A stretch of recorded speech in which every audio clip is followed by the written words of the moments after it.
বইছে নদী, নদী।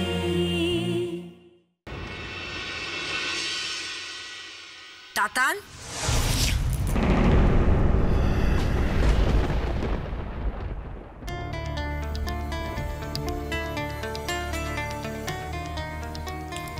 তাতান,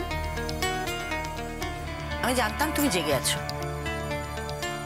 রাত 10টায় তোমার শুয়ে পড়ার কথা, 12:15 বাজে এখন ঘড়ি দেখেছো?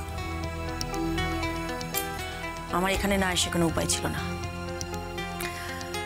বাইরে থেকে দেখলাম আলো জ্বলছে তোমাদের ঘরে, তখনই বুঝলাম যে তোমরা এখনো ঘুমোওনি, জেগে আছো। না,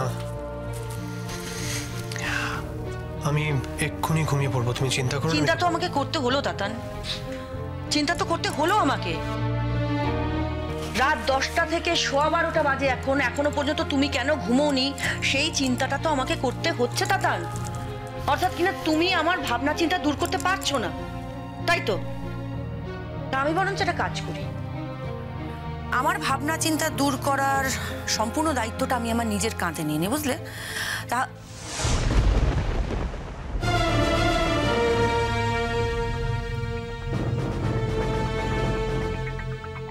মেঘলা,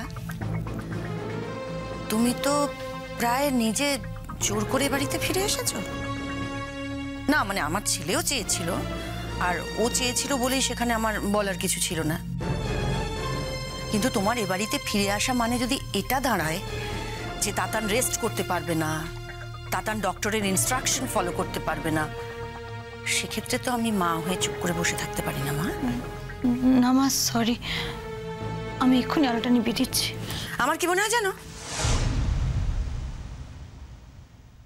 তাতান যতদিন না সুস্থ হয়ে হসপিটালে জয়েন করছে ততদিন তুমি ওর কাছে এসো না।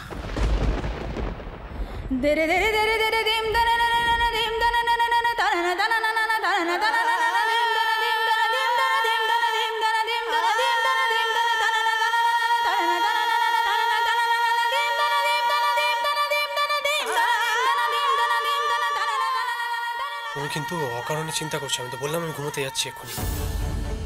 ভুল বলছো তাতান তুমি, আমি অকারণে চিন্তা করছি না। তাতান, তুমি যখন ওই রকম একটা অ্যাক্সিডেন্টের পর হসপিটালে শুয়েছিলে, তোমার কোনো জ্ঞান ছিল না, সম্পূর্ণ অচৈতন্য অবস্থায় তুমি মৃত্যুর সঙ্গে পাঞ্জা লড়ছিলে, তখন সেই কষ্টটা কিন্তু আমাদের সবার হয়েছে, সেই যন্ত্রণা আমাদের সবার হয়েছে। ভাবনায় চিন্তায় আমরা একেবারে